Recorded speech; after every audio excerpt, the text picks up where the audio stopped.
Welcome, everybody, to the Global Awakening Summit. I am so excited for today's call, and I'm sure that the hundreds of people who are already on the line are as well. We have two superstars. We're all superstars, but we have two leaders in superstardom who are here as I've interviewed each of them separately, but here they are together, an amazing dynamic duo. Rob Williams and Bruce Lipton have worked together for 14 years, each in their own fields, and then together combining their talents and their wisdom to really be a catalyst, a platform for deep and lasting and phenomenal change. So I'm going to be introducing them officially in just a moment. And let's just take, just because of the delay, we were just a few minutes late starting, but we're going to make up for it in energy and wisdom and everything. So just take about 30 seconds just to get comfortable in your body. Take a few deep breaths. And just allow yourself to get very present and open. If you're multitasking, I'm really going to invite you not to do that on this call because this will be a one-of-a-kind call. And give yourself the gift of being in the energy of it and in the conversation of it and the wisdom of it. I'm letting you guys know also that that Bruce and Rob are going to be willing to take some number of questions. We can entertain those on the webcast, and also you might have a chance to ask some questions live, depending on the timing and how many people raise their hands. But if you would like to raise your hand, you can do it by pressing *2. And without further ado, I am honored and delighted and super excited to introduce to you these two amazing leaders. Bruce H. Lipton, PhD, is an internationally recognized leader in bridging science and spirit. He's a stem cell biologist, a best-selling author of The Biology of Belief and other books as well, and recipient of the 2009 Goy Peace Award. He's been a guest speaker on hundreds of TV and radio shows, as well as keynote presenter for national and international conferences. Dr. Lipton has taken his award-winning medical school lectures to the public, and he's currently a sought-after keynote speaker and workshop presenter. He lectures to conventional and complementary medical professionals and lay audiences about leading-edge science and how it dovetails with mind-body medicine and spiritual principles. He's been heartened by anecdotal reports from hundreds of former audience members who have improved their spiritual, physical, and mental well-being by applying the principles he discusses in his lectures. He's regarded as one of the leading voices of the new biology, is the author of two best-selling works, The Biology of Belief, which I just mentioned, and Spontaneous Evolution, Our Positive Future, and a Way to Get There from Here. Probably the most important conversation we could have. And Rob M. Williams, the second half of this amazing dynamic duo, has a Bachelor of Arts degree in philosophy from the University of California at LA, a master's degree in counseling and personnel services from the University of Colorado. He is the director of the PSYCH-K Center International. For the first 14 years of his career, Rob was a direct participant in the U.S. corporate world. He held management positions in the backpacking, energy management, and telecommunications industries. And after experiencing a spiritual awakening during this corporate service time, perhaps I should say corporate slavery, he moved out of the business environment into a life of service as a professional psychotherapist. And finding the accepted counseling philosophy of the day lacking in spiritual essence and effectiveness, he studied many non-standard modalities for change, ancient and contemporary, out of which came a series of intuitive insights, life-changing intuitive insights that became the body of work called PSYCH-K.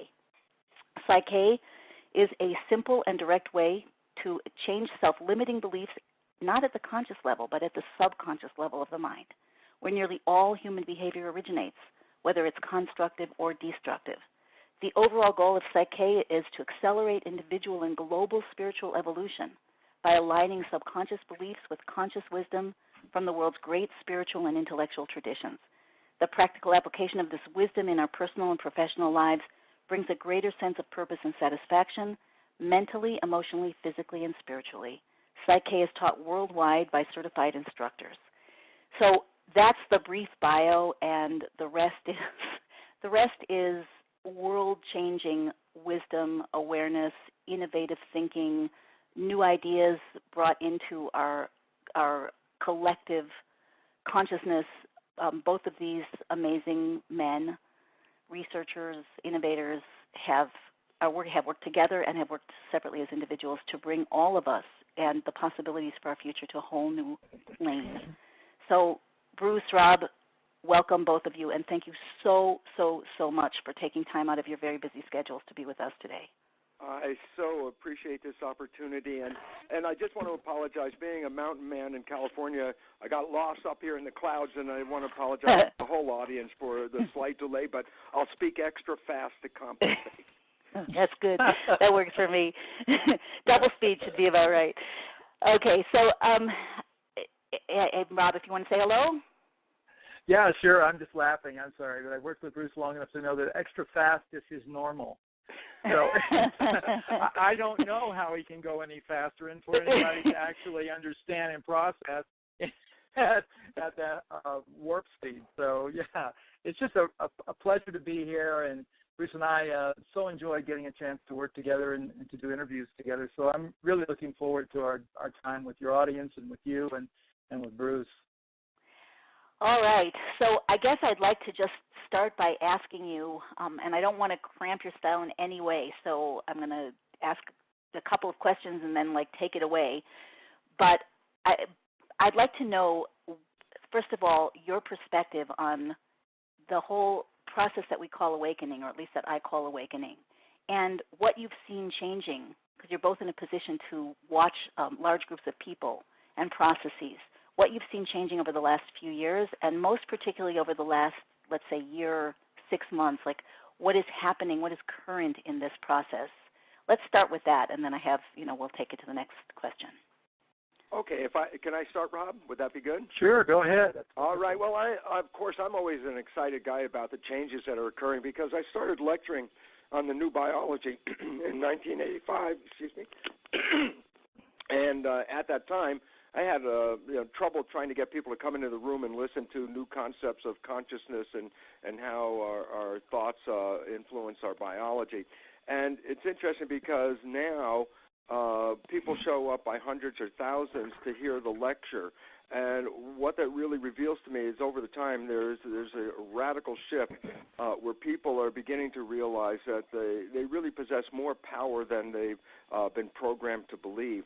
And what's most important for me to emphasize is that when I was originally doing my research on the new biology, I was teaching medical students the concept of genetic determinism, the belief that genes control our characteristic and our fate, which is an unfortunate belief system because what it really represents is that look, as far as we know, we didn't pick the genes we came with, and if we don't like the characteristics that we have, we just can't go and change our genes. So what I was teaching to medical students at the time was victimization, that we're victims of our heredity, that genes are running in our family, and if we inherit these genes, then our fate is in some sense predetermined by these genes. And that victimization process is so disempowering because it says there's nothing you can do.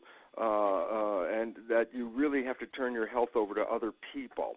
And it's interesting because my research really introduced the concept of epigenetics, which is the basis of how the environment, and more specifically our perception of the environment, actually controls our genetic activity.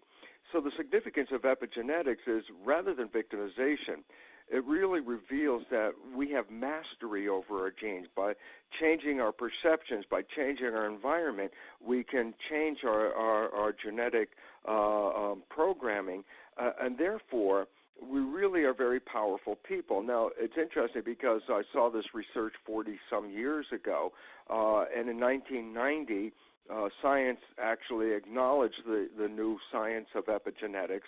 And since that time, it's been slowly coming to the public, but the public is so ready for it, and that's what's so exciting is to see people are really moving into an area where they recognize they have power. And this is really the most important insights that the science is offering. It's a switch from victim to master. And I get so excited by it because after all those years of programming this victimization of heredity, people are now taking back power over their lives. And the illnesses and diseases that we thought were totally genetic are so malleable or changeable. by the way we see our lives. So the concept, for example, of cardiovascular disease turns out to be 90% lifestyle and environment. It turns out that cancer is only 10% related to heredity and 90% related to lifestyle and perception. That diabetes type 2 is 100% related to lifestyle. All of these things are very exciting. And so what we're finding is a transition of saying, listen, you're a victim of all these things and take these drugs and we'll try and help you with it. We're moving into an area now where it says, by understanding who you are and how you've been programmed, you can rewrite your genetic heredity foundation and create a different way of life. You are powerful enough. We don't have to be victims of cancer and heart disease and diabetes. We are powerful enough to rewrite the genetics of those illnesses and turn us back into health. And as I'll turn it over to Rob right now for his, is basically what I started to realize in all this is the influence of the mind is really the powerful controlling factor of our genetic expression.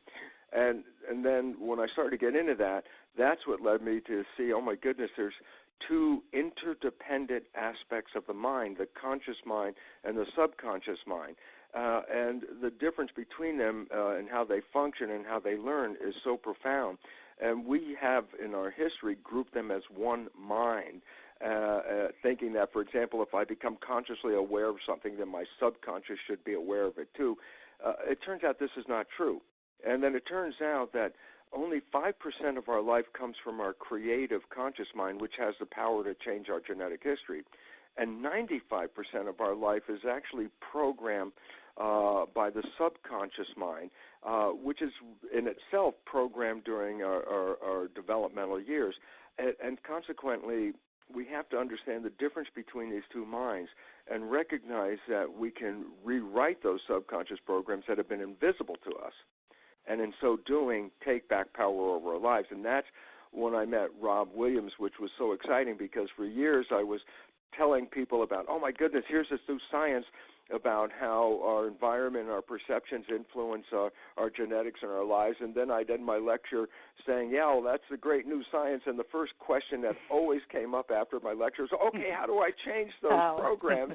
And I felt so deflated because, of course, I was a biology guy, and I was so excited by the mechanism, which was like, wow. And then I'd end the lecture, and the first thing would just knock the wind out of me is because I'd have to respond, I don't know how to do that programming. And that's when I met Rob at one of the lectures because he followed me up after my lecture, and I was going back to my seat, deflated as usual with the usual question. And as I was putting my computer back into my bag, I hear over the speaker, Rob, who was the next speaker, and he said, oh, I'm going to show you how to change those beliefs that Bruce was talking about.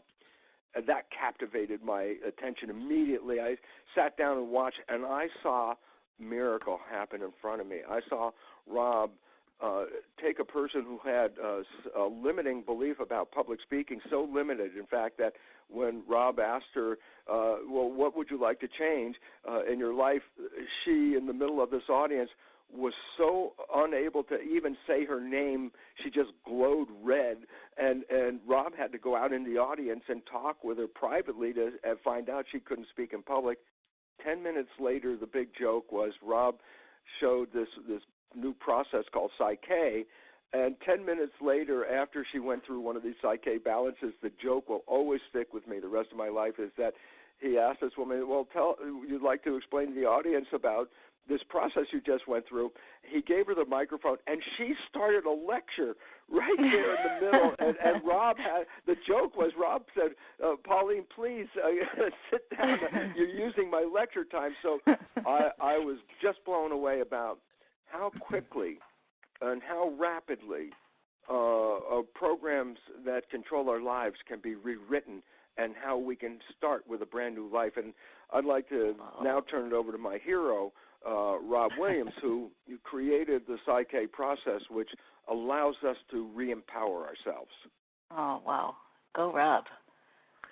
Yeah, well, thanks, Bruce. It was, I remember that event very well as well, and I remember also that you were still as appropriately scientifically skeptical about what you had seen, thought it was some kind of trick or wouldn't last. And the following year, we were both back at that same conference and both speakers again, and you immediately found Pauline and quizzed her about, well, so what's happened in the last year? And that thing you did with that guy, Rob Williams? And she said, well, I went home. She was lived in Florida. She said, I joined Toastmasters and started winning the tabletop awards for spontaneous talking. She also ended up hosting a version of that conference in Florida, and she really moved into being a public speaker. So for Bruce, I think the important thing was he saw that it does, in fact, last. It's a long-lasting process. It's not based on needing to repeat an affirmation over and over or support it in any other way. Just do the activity, which essentially triggers the application that's inside. If you think of it as an app, in today's jargon, that's what it was. It was an app for public speaking, and she had it now. And once she has the software, all she has to do is move into the behavior, and sure enough, all those beliefs that kept her from speaking comfortably in public were now completely changed into ones that said, I'm looking at friends now instead of terrified at a bunch of blank faces. She told me that's what it was like in the first part of the conversation with her about what's it like when you look out at the audience. She says, I don't see faces. I just see flesh. I can't see an individual out there, which told me a lot in terms of how she was wired from a left and right hemisphere of the brain point of view. She could see the big picture, which is a right hemispheric function generally, but she couldn't see the details. So her left hemisphere was definitely being unactivated in that situation. She wasn't actively accessing that capability. So in the balance process, like Bruce said, it takes about 10 minutes to do, was complete, all of a sudden she could report that she saw individual faces. So both hemispheres were working, and this is a very good thing. When both hemispheres of our brains are working at the same time, not sequentially, but simultaneously, we achieve what's called a whole brain state, where our full potential is available to us. Not only is it available to us, but it's a very user-friendly environment in which to contact the subconscious mind and make the changes, literally rewriting the software Bruce is talking about. So that was a real transformational moment for both of us, because as we talked about what each of our areas of expertise was, we realized there was a perfect fit, a complete story. The thing I love about listening to Bruce's work when we were at the conference was, oh, that's how come people get the way they are. And his thing was, oh, and that's how you can change it. So there couldn't have been any better balance between the two of us, and consequently, in the near future after that, we began to work together and found it very, very beautiful experience, not only for us because it was way fun, but for the people that came because they got the left brain analytical science about this is how it happens. So it's very grounded. This is the deal. And then it was, okay, and now let's move into experience and learn how to rewrite that software. So that's why it's so much fun for us to get a chance to work together. I can see why. So I know you can't actually do a process here, but can you give us some sense of how it's possible, first of all, how the subconscious gets established? I know it happens when we're very young, and how you can actually go in and change things, as you said, put in a new app or take out an old app or whatever it is. How do you do that, and why is it permanent? Well, if I could talk about the program first, Rob. Please. Very simply, this is that I use an analogy in my lectures, and I say, look, we go to the store and we buy a brand new iPod. And I say that little wheel on the front, which they call the click wheel, is like the conscious creative mind, because the click wheel is creative. I can make a playlist. I can suggest what I want to play and put in order, do everything with that click wheel. And so I say, look, I buy a brand new iPod. I take it out of the box, and I push play on the click wheel, and nothing happens. And people in the audience, oh yeah, well you didn't put any programs into the iPod, so nothing can play. And I go, precisely the same thing happens in the human mind. Basically, to be conscious, you actually have to have some programs to be conscious of. So, for example, if a newborn child could speak the moment it was born and it was coming out of the birth canal, and then you'd say to the child, tell us something, the child would look up at you and go, look, I don't know anything, I just got here. And so basically what happens is our biology is designed for the first 7 years to not have consciousness as a predominant brain state. In fact, consciousness really becomes predominant after age 7. What that means is the first 7 years, our brain is operating at a lower vibrational frequency than consciousness, which is calm consciousness is alpha vibration in EEG terminology, and the lower vibration is called theta. Theta is imagination. Well, a child's brain is predominantly in theta through the first 7 years, and that's why children are so effective at mixing the real world and the imaginary world together, because that is the vibrational activity of the brain of a child before 7. Well, theta is not only imagination, theta is hypnosis. And so basically, the human brain is designed to download programs for 7 years and then kick in consciousness as a predominant state after 7. So the significance is you get a database of how to operate and become an effective person in the world. I mean, think about this. How many things must a child learn to become an effective member of a family and a community and a culture? Mm-hmm. And if you think about it, it's thousands of things, rules and understandings of how to function in this community. And the idea is, well, you can't teach an infant these rules by just sitting him down at a desk and say, listen, here are the lessons. And the interesting thing is, well, we don't have to, because nature has already taken care of that. By putting the child's brain in theta for the first 7 years, everything the child sees or hears or experiences is directly downloaded into the subconscious mind. And this is where the original programs of behavior come from. This is how a child learns how to deal with other children, how a child learns how to deal with adults, by observing the parents and how they do it. They just copy these, okay? So most important fact is this. The fundamental behavior of a human is programmed in the first 7 years via hypnosis. It doesn't go through conscious filtering. Consciousness is not even working. So an infant is downloading programs, is not really aware of the nature of the programs, it's just recording them. And the significance about that is now we recognize that these behaviors actually control most of our lives for a very simple reason. The conscious mind is a creative mind. It has your wishes, your desires, your aspirations. I say, listen, tell me what you want from your life. And you say, oh, I want to be healthy, I want to have a great relationship, I want to have a great job. And I go, good.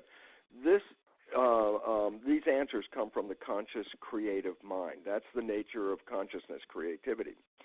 The significance of the conscious mind is not only that it's creative, that it can also think. And this is where the monkey wrench gets thrown into the machine, for this simple reason. When we go off into thought, we disconnect from the current moment. So if I ask you, what are you doing next Sunday? In that moment of thought about when you're in your head, you're calculating what you're doing next Sunday, by definition, the conscious mind is no longer paying attention to the present moment. It's shifted off into the database of where you're going to be on Sunday. It's not paying attention. The significant character of that is when the conscious mind's not paying attention, it doesn't mean we just stop. In other words, if you're walking down the street and you have a thought, you don't freeze until the thought is complete. You keep walking, and the thought is going on. Well, how do you keep walking? The answer is, when the conscious mind is in thought, behavior by default is controlled by the subconscious programming. Now comes the biggest problem, and that is this. Science has revealed that 95% of the day, our conscious mind is in thought. By definition, then, 95% of the day, the conscious mind's not paying attention to the current moment. And then, by definition, during that 95% time period, our behavior is controlled by the subconscious. And then I go, oh, well, wait a minute. The behaviors in the subconscious don't reflect our wishes and desires and aspirations. The behaviors in the subconscious were acquired by observing other people's behavior, our parents, our family, our community. And so it says 5% of the day, our creative conscious mind is taking us toward our destination of wishes and desires. 95% of the day, we are defaulting to the subconscious programs, which, again, are not really necessarily reflecting our wishes and our desires. The significance about this is that when the conscious mind is busy, we don't observe our own subconscious behaviors. So if we have subconscious behaviors that are sabotaging, limiting, or disempowering, it says that 95% of the day we're playing these behaviors, but we don't see it. Just to give a quick story on that I give in a lecture is I ask people in the audience, I say, look, I'm sure if you go back in your life, you were very close to a friend and you knew your friend's behavior very, very well. And you also happen to know your friend's parent. And then one day you realize that your friend has some of the exact same behavior as their parent. So you volunteer something like, hey, you know, Bill, you're just like your dad. And then I say, back away from Bill. Because the moment you say that, Bill goes ballistic and says, how can you compare me to my dad? The audience laughs because everyone is familiar with it. And I say, this is the most profound story I can tell you for this reason. Everyone else can see that Bill behaves like his dad. The only one who doesn't see it is Bill. Reason is this. The behavior that he's expressing from his dad, he downloaded in the first 7 years of his life. He plays it because his conscious mind's not paying attention, so he's the one that doesn't see it. So basically it says that 95% of our life, up to that amount, is controlled by behavior that doesn't represent who we are and what we want in our lives. And it's invisible to us, so we invisibly sabotage our lives. And then because it's invisible, these behaviors that are undermining us, there's a tendency for us to say, oh, my goodness, I'm a victim because I really wanted this in my life, and it never happened, so the universe must be against me. And that's because we were ourselves not aware of these unconscious programs that were self-sabotaging. So the most important understanding right now is that our lives are not necessarily controlled by our wishes and desires conscious mind. They're really controlled by the programming that we acquired in the first 7 years, and psychologists tell us 70% or more of that program is disempowering and limiting, and therefore we struggle through our lives and we don't see that we are creating the problem, not the universe. And if we understand this, we can go back into that subconscious and change it. And just before I turn it over to Rob, because that's where the meat comes from, to recognize that the conscious mind, subconscious mind are two interdependent elements. They're not the same. You can educate the conscious mind, but it does not in any way change subconscious programming. So this is a problem when people say, well, look, I read this self-help book. I know the contents of the book. I can take a test. I'll get 100. But then I say, well, now that you read the book and you know the contents, has your life changed? And most people say, no, not really. I go, well, that's because we educate the conscious mind, but that does not necessarily translate into subconscious reprogramming. So basically it says we have made a mistake in trying to understand how to educate that subconscious mind. That's where I was caught at the end of the lecture when people say, well, okay, how do I change it? And that's now why I so happily turn it over to Rob, because his ingenuity and his awareness created this wonderful mechanism of how to rewrite those limiting programs. And once we do that, and I'll just leave it very simply here, the conscious mind is a creative mind, and there's one time in our lives when the conscious mind is dominant and doesn't default to the subconscious mind. And scientists have recognized that when we fall deeply in love with somebody, there's a period where we keep our conscious mind present. We stay mindful. And I say, well, what was the consequence of staying present and mindful? And I say, the consequence is something we call the honeymoon. The honeymoon is no matter how bad your life might be running until you meet this special person. All of a sudden you meet this person and it's like you're filled with health, you glow with love, you have energy, and life is so beautiful. And it's just like heaven on earth because it's so wonderful. I go, wow, life really sucked. You fell in love. All of a sudden there's heaven on earth. And I say, well, what was the difference? And science has now recognized it's the one time that we don't default to subconscious programming. It's the one time where we stay in the conscious mind and our life is created from our wishes and desires, and we manifest this heaven on earth. And unfortunately, for most all of us, the honeymoon is short-lived for a very simple reason. There's a point where life is still going on. You have to fix the car, pay the rent, do the chores.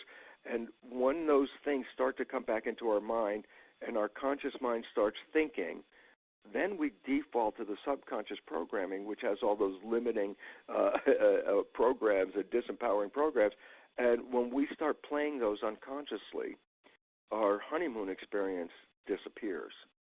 And so basically it says, wow, what would happen if your subconscious programs matched your conscious wishes and desires? And the answer would be, you would have a honeymoon experience every day of your life for as long as you live, because while you're conscious, of course you're running it from wishes and desires, but if you slip into thought and you default into subconscious, but it has the same programs, that means you will continuously be running wishes and desires. And that is the magic and secret of life, and that is the magic behind Rob Williams' PSYCH-K process. And I think that's a good introduction now to turn it over to Rob. That's a wow introduction. This is your big chance, Shifra. Do you want to say anything before we start talking? That's really kind of you. I'm giving you an opening. You know what? I want to hear what you have to say about it. Of course, I'm like making notes madly as you're talking, and one of the things I wanted to ask Bruce just stepped into, if can the conscious and subconscious be brought to work together, and how. And it's just so fascinating that we start out, at least according to the way Bruce just described our process, we start out from birth till 7 not even being ourselves. And then it seems like the goal, the target, the purpose, whatever you want to say, from a more spiritual point of view, is for us to take that background, which is continuously pulling us in the direction of our history, our collective history, and instead start to superimpose, as you say, our wishes and desires, moving us into destiny. That's all. I just want to know more about. It's utterly fascinating. I mean, it's just it's so simple and yet so vast. But how do we bring our conscious and subconscious to work together? So I want to know more about how PSYCH-K does that, at least theoretically. And then are there other ways? Because people do end up, that 5% of the day not moving, 5% of the day we move toward our wishes and desires, and the 95% we don't. I feel like that used to be true for me, but I feel like it's far from true for me now. So something is happening. There must be other ways as well, although PSYCH-K is obviously extremely powerful and extremely fast. So both of those things. Okay. I'll start there. Language-wise, I'll make a few comments. Number one, Bruce was talking about what you just said was we're not ourselves from birth to 7. Well, in a sense, there is no self because we're busy trying to figure out who we're supposed to be and how to survive in our respective biological families. So we're learning how to be someone that can survive. So if your biological family has a bunch of limiting beliefs and you learn to survive that set of limiting beliefs, by the time you hit 7 and you become more conscious, more beta brainwave state aware, then you run those programs. That's the issue, really. You run those programs ad nauseum unless there's some way to change them, if they're not serving you. And let's be realistic, too. In some families, you had great parents, and the way you were raised and the subconscious beliefs you got programmed in from 0 to 7 actually are helpful, and some of them aren't. So it's those cases where you really got a lot of negative messages that maybe about you're worthless and you're not going to ever amount to anything, and the typical, stereotypical kinds of programs we get about, girls aren't smart, boys have to be tough and never cry, and all of that stuff, which is not very useful in the world at all. But it turns out that many of us have those kinds of beliefs, depending on your culture and the epoch in which you were born and so on.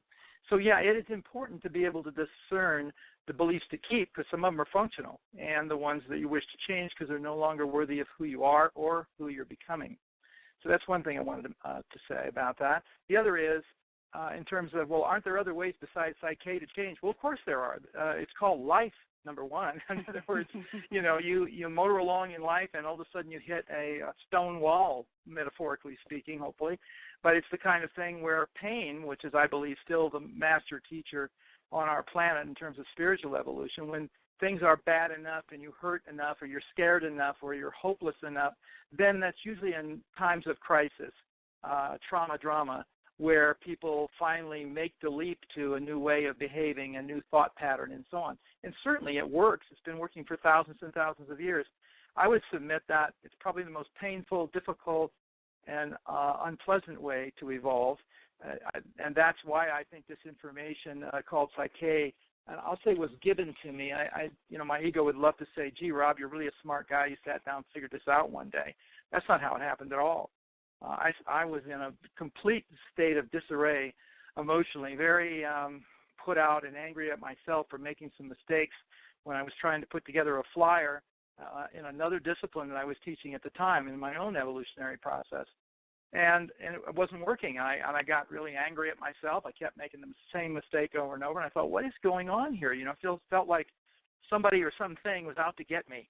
I got pretty paranoid and angry about it. And essentially, this was back in 1988. It was in December of 88, and I was so mad at myself for these ridiculous errors that I went outside. I was in my house at the time and at my computer creating this flyer.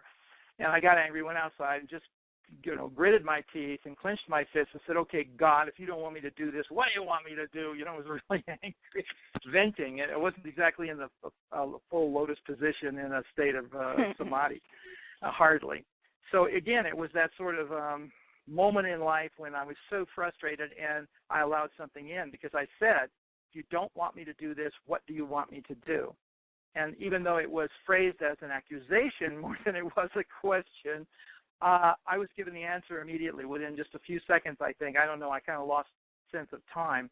An entire pattern. It's called a core belief balance, 13 paired statements, and the entire instruction set on how to use it was presented in my mind. And I'm saying that was really strange to me because I can't even visualize on command. If I close my eyes, my screen goes dark. So I was lousy at a lot of the spiritual processes in the early days, 50 years ago, when visualization was everything. And I could never visualize, so I thought I was just spiritually behind everyone else, and I'm a little embarrassed and ashamed about that. But the way this happened was I could see it. I could see the instructions in my mind, like in a teleprompter, like watching a teleprompter, and it was going slow enough. I went back inside immediately, started typing the information I saw in my head into my little computer at the time, and when the teleprompter was finished, so to speak, and I had captured the information, it disappeared in my head. I can't get it back to this day, but I had a hard copy of it. And over the course of about 2 or 3 months, December 88 and early 89, a series of these patterns were presented to me in similar fashion, not necessarily at convenient times, but nevertheless I could write them down. Mm-hmm. So I can't take, if I'm anything, I'm the original conduit for PSYCH-K, but certainly not the creator of it per se. I believe it to be extremely ancient, and that this is a modern iteration, a modern version of it, that this society at this time, which so needs to be able to do high-speed mindset change, and that's why it's here. It's here to help with the shift that's going on. It's almost unarguable at these days, even with mainstream people saying, "Oh, what are you talking about, this shift?" Well, you asked early on in the program, so what do you think's going on here in the last, say, year or 6 months? Well, I can tell you, having an international training organization in almost every country, or teaching at least in every country, that it's chaos is out there. We've reached a space and a place in the evolutionary cycle where it's almost impossible to ignore what's going on around you anymore and just sticking your head in the sand and hope it's all better sometime in the future. You either have to become a part of the solution or you're going to stay a part of the problem. And so it's an activation, action time, in my opinion, and that's what I love about doing PSYCH-K and why it was such a tremendous gift to me personally, is it took my whole understanding of the collective consciousness of humanity and spiritual evolution to a whole new level of understanding. So PSYCH-K, while it has some technique parts, and that's the part that most people relate to if I talked about that, That's one thing. And yes, there are things you do and activities and movements and all that. But the main thing that animates it, Shifra, it really is an overall cosmology, a belief system that is steeped in the spiritual understanding that we are first and foremost spiritual beings having a human experience, to quote Chardin, at least close enough. And the whole idea here is if we, a long time ago, for many of us anyway, there was a huge disconnect from that reality, and we've been operating at the physical level only for eons. And I think that this is all about the reconnection to one's divine truth. Who you actually are is a divine being, and that's an unlimited being. The limitations come because we have a bunch of limiting beliefs that we're not that. I mean, we have an exaggerated belief in our unimportance, if you will. And everyone else's too. That's right. Well, because you can't see yourself as that divine being, then we suffer from what I call the illusion of separation disorder. You know, as 14 years I spent as a psychotherapist, and I often use the DSM code book, the one that psychologists, psychiatrists use to identify a particular process, mostly for insurance companies. But the idea was that, all right, so what's really the problem here? It was all manner of, thousands and thousands of disorders. But for me, the epiphany came one day that there's really only one disorder and all the others are subsets. And that's because we believe I'm not a part of you, you're not a part of me, and we're not a part of the divine intelligence that creates the system and animates it. So if we were to literally address that, then all these other things that we think we have to be happy and healthy and all of that would vanish. I mean, like in thin air, practically overnight. Because our bodies, like Bruce was talking about epigenetic signals, imagine a consistent epigenetic signal, meaning a thought pattern that automatically from the subconscious level of the mind informs the body that it's spiritually perfect, that everything about your life and all of that is available for you to rewrite, to animate, and to gear towards this perfection that you actually do have and don't recognize. So once you're living from that place of divine consciousness, then everything else in your life, your behaviors, your thoughts, your physiology, all of that will line up. And that's really, in my opinion, it's the original conduit for this stuff. That's the point of it. That's why it's here. It's not just to get you a better mate or more money or a better job or, optimal health, or all those things are fine. And that's where most people enter what I'll call the PSYCH-K thought form hologram. Well, this is what I want. What's interesting to me, and I think it's a big deal right now, it sure has shown up for me over the years, is that people often know what they want because society's told them what they should want. They seldom know what they need spiritually. We've got it exactly backwards. If you step fully into the presence of your divineness, everything else that you want will change because your priorities of what you think you have to achieve this state of being at peace in your own skin and being a vital part of the collective will shift. So that's really, in my opinion, where all of this needs to go, and what's going on is people are waking up to their connectedness, interconnectedness, which is one of the key principles of of nature itself. I mean, if you look at how nature runs this planet, and you start taking a look at the patterns and the wisdom that nature uses, interconnectedness is one of the main ones. Collaboration. Bruce can talk to this issue. Nature is not based on competition. It's based on cooperation and collaboration. And yet you don't see too much of that in our world. Because, right. And I'd love for Bruce to address this. He does it so beautifully, having to do with, when I started working with him, one of the things he just hammered home every time we worked together was, you know what, if we paid attention to Mother Nature, the original instructions on how to tend the garden here, it was very much a kind of Garden of Eden kind of place, metaphorically at the very least. But we haven't. We've really walked away from those core principles, and only the indigenous cultures of the world seem to remember anything about Mother Earth. The industrial world sees it as a commodity and chops it up into bits and sells it. The corporate world that I told you, where you actually said it in my bio, was where I learned that that's how most corporate entities view the planet and everything on it as something that can be divided up into parcels and sold in a commercial way.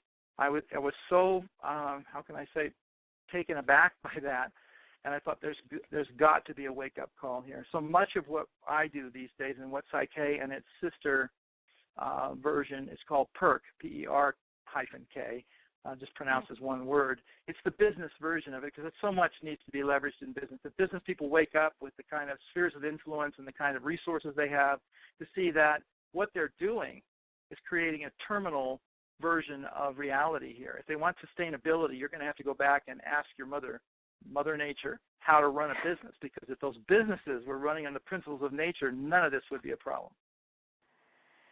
Well, so before we hand it over to Bruce, I want to just add one piece. I mean, what you've said is so profound, and the picture that you're painting.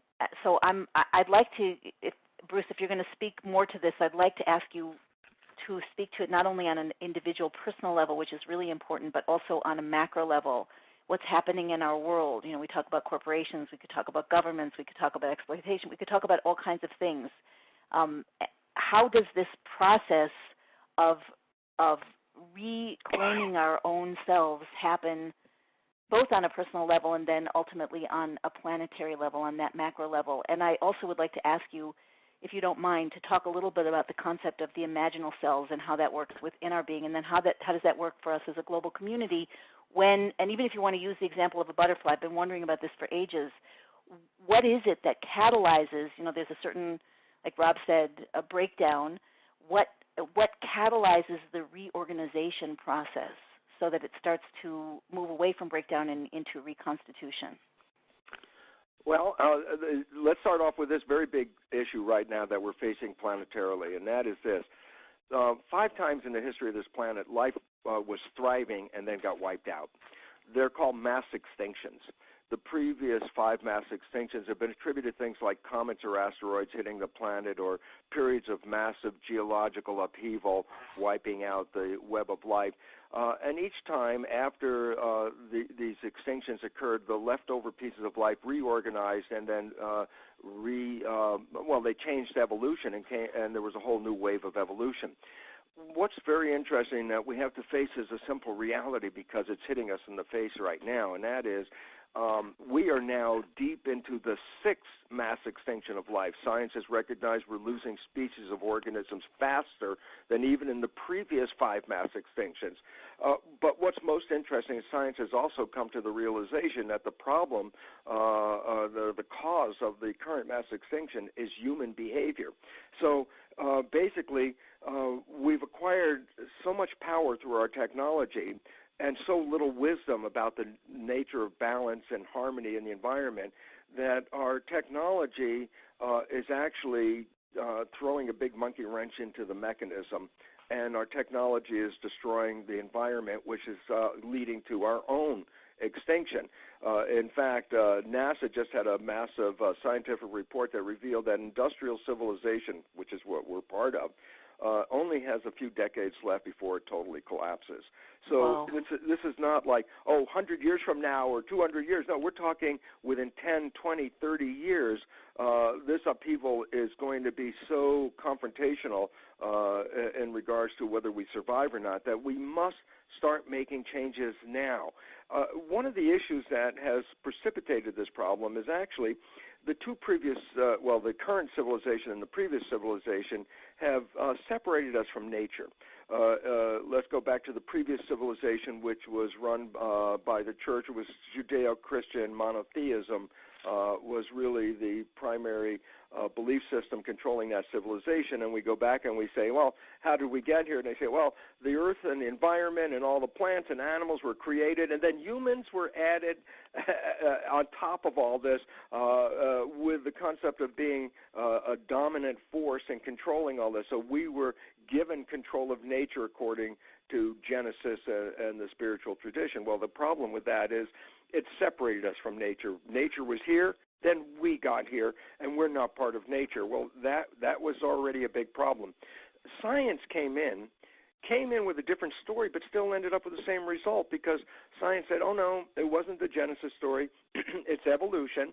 But the problem with the evolution story of science is that there's a 2-step process in evolution. The first step is called a random mutation, And then the second step is if that mutation is beneficial or detrimental, nature will select. If it's beneficial, nature selects that new mutation and brings it into the world.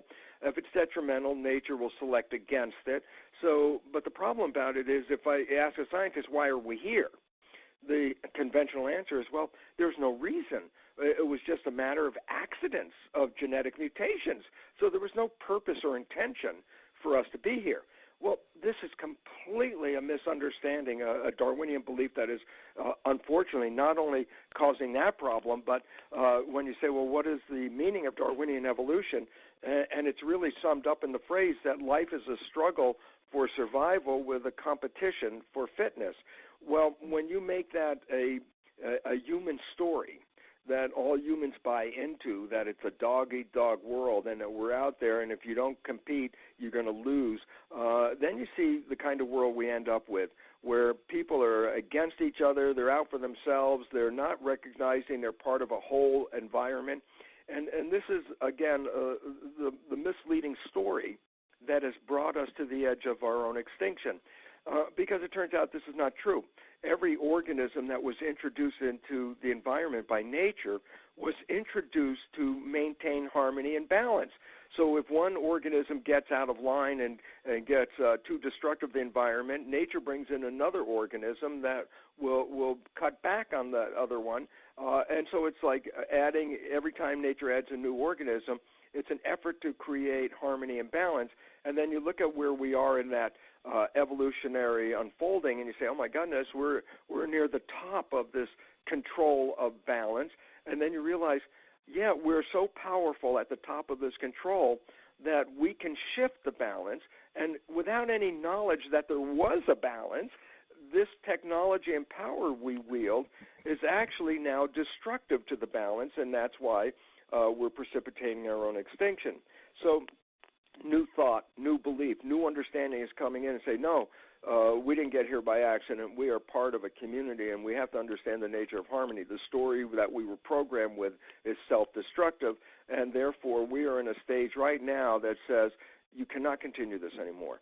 We must go back. And it's interesting because, as Rob mentioned, there are still indigenous people here, and they're our primary teachers for a simple reason. They're the only ones that still know how to speak to the earth and how to talk to the environment and to the biosphere. And so we really have to take the wisdom of the indigenous people and bring it into our world with high technology. That this is not a lost situation. There are many people, even James Lovelock, the scientist who gave us the Gaia principle, that the planet is a living system. He gave us that really wonderful insight into the nature that this is one giant community. But even today, Lovelock has said, well, it's too late. It's, we've gone beyond the point of no return. The thing is going to fail, and there's nothing we can do about it. And that's quite an unfortunate situation to hear from some science. But he doesn't recognize something that's really critical, and it's called spontaneous remission. You look at a human being and you say, oh, my God, this person is suffering from terminal disease. He's going to die in a couple of months. And the doctor says to that patient, listen, go home and take care of your final details. You know, the end is near. And many of the people do that, go home, do the final details, and then die when the doctor suggested they would die. But then there are some people who take that warning from the doctor and then they say, well, look, if I only have a little bit of time left, then I'm letting go of my worries, my struggles, my concern. If I only have a little bit of time left, I'm going to go out and take my last few weeks of life and go out and enjoy life. And what do? They let go of the old beliefs that created the problem. And instead of 1 month or 2 months as suggested, there's 3, 4, 5, 6 months. They're a year down the road, 2 years down the road, and they're still alive and they're healthier than they ever were before. We refer to that as a spontaneous remission of a disease. The relevance is what caused that spontaneous remission. The answer was a change of belief and behavior. And why is that relevant? Because the spontaneous remission that a human can have is the same kind of spontaneous remission the planet can have. It's a living system. If we change our beliefs and our behavior, it doesn't mean it's going to end. We can turn this thing around, but it really requires the collective nature of a large population to engage in this new belief and this new way of life. And this is what's happening right now. There's a falling apart of the old system. The structure is coming down. But unfortunately for most people, we see the current crises as fear. Oh, my God, there's peak fuel crisis, there's climate change crisis, there's healthcare crisis, there's economic crisis. And I go, well, wait a minute. All of this is not bad. And what do you mean it's not bad, Lipton? And I go, well, why? Here's why it's not bad. We need to build a new civilization. The current civilization is creating the problem.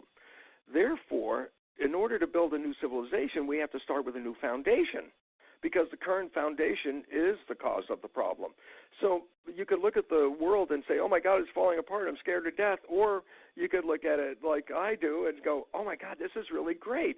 It's falling apart because it's necessary. It has to fall apart before you can build the new world. So it's not a negative thing that we're seeing. We're seeing an unfolding of an old belief system that is causing the world trauma, and this is giving the opportunity for evolution to occur. You mentioned earlier about the concept of metamorphosis, and it's interesting because as in my research, what I emphasize is that a cell is the equivalent of a miniature human being, and I emphasize it on the basis of a simple fact, is that every function in your human body is already present in almost every one of your cells. Every cell has a respiratory, digestive, excretory, nervous system, reproductive system. Every cell even has an immune system. So when you look inside your body, we have 50 trillion cells. So there are 50 trillion miniature people living in harmony and creating a world. So I say, well, let's go to the caterpillar. And I say, okay, inside the caterpillar we have a few billion cells, few billion miniature people. This caterpillar goes out, and it's in a stage of growth. And it's very interesting because as the caterpillar is growing, guess what? It's very destructive of the environment. If you've ever seen any plants that caterpillars love, once the eggs are laid on the plants in a very short time, all the leaves are gone and the plant's almost dead. But then guess what happens? At that moment, there's a change, and the change is this. The caterpillar stops growing. It's reached the limitation. It's put itself in an environment where that's the end. No more growth at this moment. And what happens is the caterpillar, with all those billions of citizens in it, stops moving. It stops eating. And if you were one of the cells in that caterpillar body, you'd look around and you'd say, oh, my God, the environment's collapsing, that the economy is closed down. I'm a muscle cell, but I don't have a job. We're not moving. I'm a digestive cell. I don't have a job. We're not digesting. There's turmoil in the system. There's a coming apart. The cells start to break down. The community starts to break down. But what's most interesting is in the same community, they're genetically identical cells, but they see the world in a different way. They respond to it in a different way. Those are the imaginal cells. Well, the significance is in the middle of all this chaos, the imaginal cells start to organize the cells around them. And from that new vision, from that new organization, what emerges is an entire new structure, a butterfly, which escapes the old skin and then enters into the next phase of life in this beautiful form. Well, Earth today is in late caterpillar stage, and we're pushed the envelope, and all of a sudden we're seeing the turmoil. Yeah, the chaos is happening. People are losing their jobs, so the whole thing is turning upside down. And yet, guess what? In the middle of all this chaos, there are so many imaginal cells out there, including this wonderful show that you have right here, Shifra, is part of the imaginal cell. What are you providing? New awareness, new insights, a new way to live. And this is important because as the other cells around us are in chaos, we're looking for this new story. Well, the new story is unfolding. It's happening everywhere. The Arab Spring is a great example of that, the falling down of an old limiting structure and the creation of something new. Well, birth is not a simple process. There's blood loss in birth, and there's some pain in the birth, but this is what leads us into the new world. So the civilization we're in, late stage caterpillar, is now beginning to align with the imaginal cells, the people offering new wisdom, new insights, new ideas, new ways of life. And we're restructuring to live in a world where we'll manifest the equivalent of the butterfly stage. And butterflies are not destructive of the environment. And so as we move out of this old one, we're going through chaos. It's a very important chaos, but it's also very important that this show and others like it are really the beacon of a new thought and a new belief that says it looks scary, it looks bad, but evolution is precipitated by crisis. If there's no crisis, nobody's going to change. But crisis causes us to come to, like, we hit the wall, we got to do something different. Now we're being pushed into the evolution, and it's unfolding around us. And so this is a very wonderful, unique opportunity for our planet, because if we continue the old way with the old story and the old belief, extinction is immediately in front of us. And yet, spontaneous remission, a spontaneous healing, a spontaneous evolution is immediately in front of us.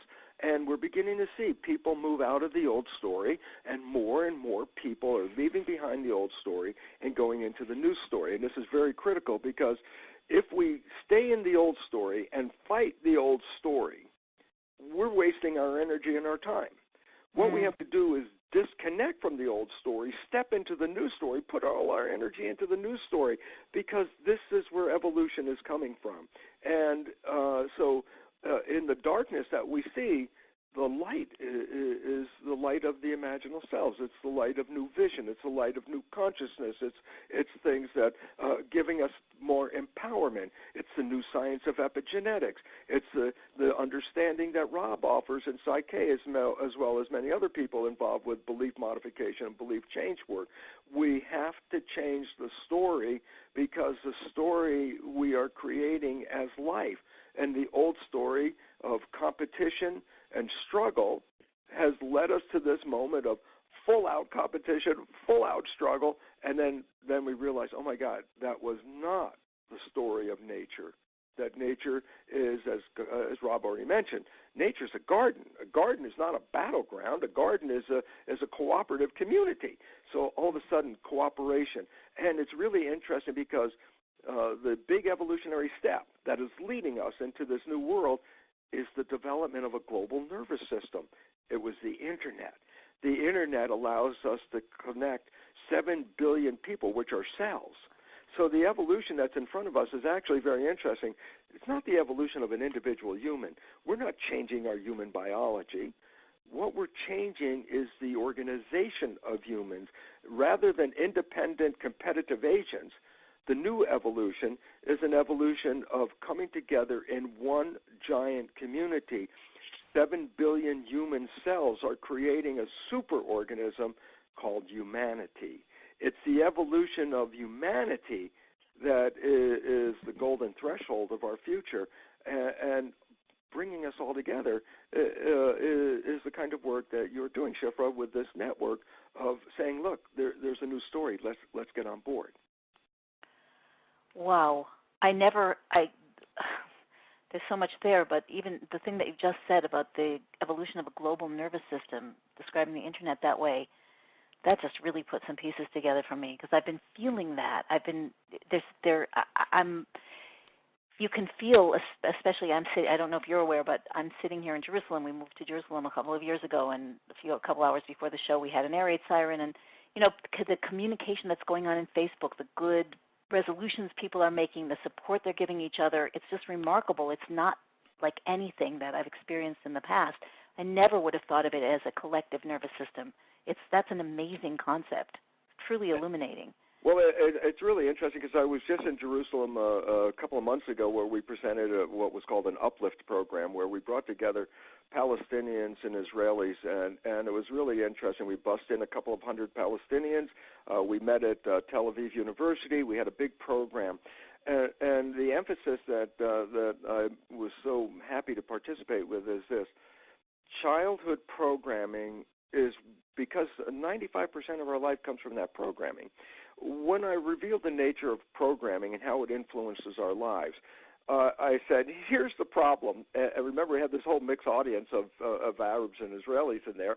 And I showed this picture, and I said, here's the problem.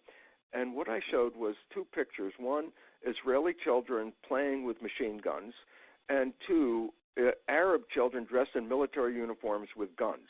And I said, as long as you keep training children with these belief issues, it will run their lives 95% of the time.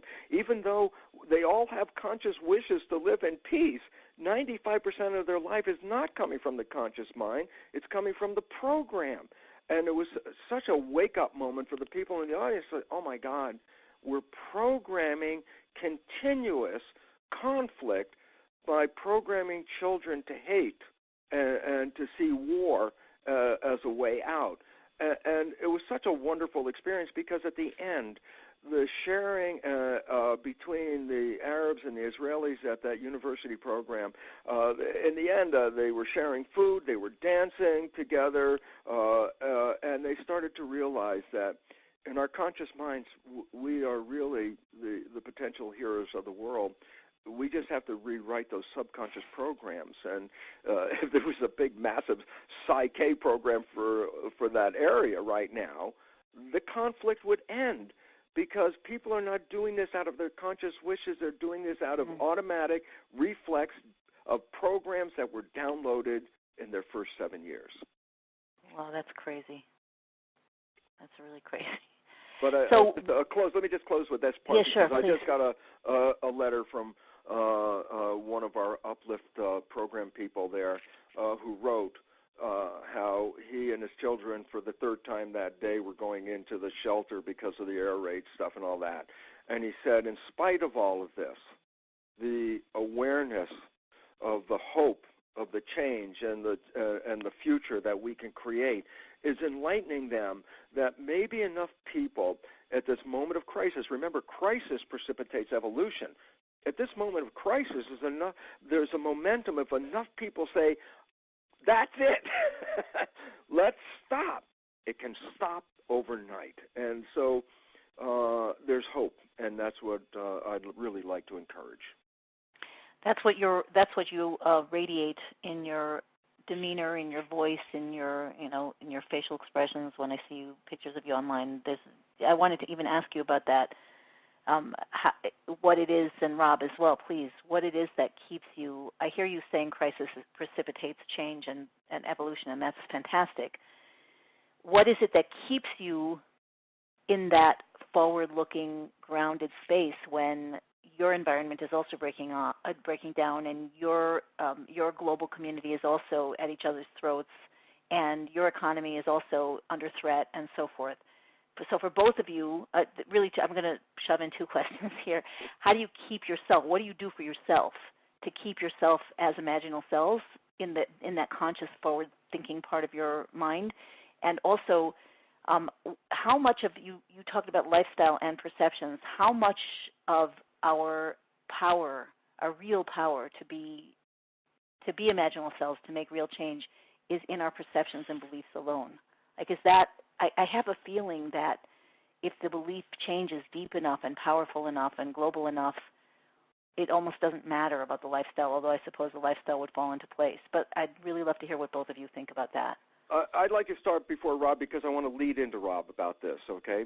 Sure. And basically it says, look, the life that I have right now has so dramatically changed when I caught into the nature of how my subconscious programs were limiting me and sabotaging me, that once I understood how to rewrite those programs and put my wishes and desires into the subconscious rather than the programs downloaded from my family and community, my life radically changed around.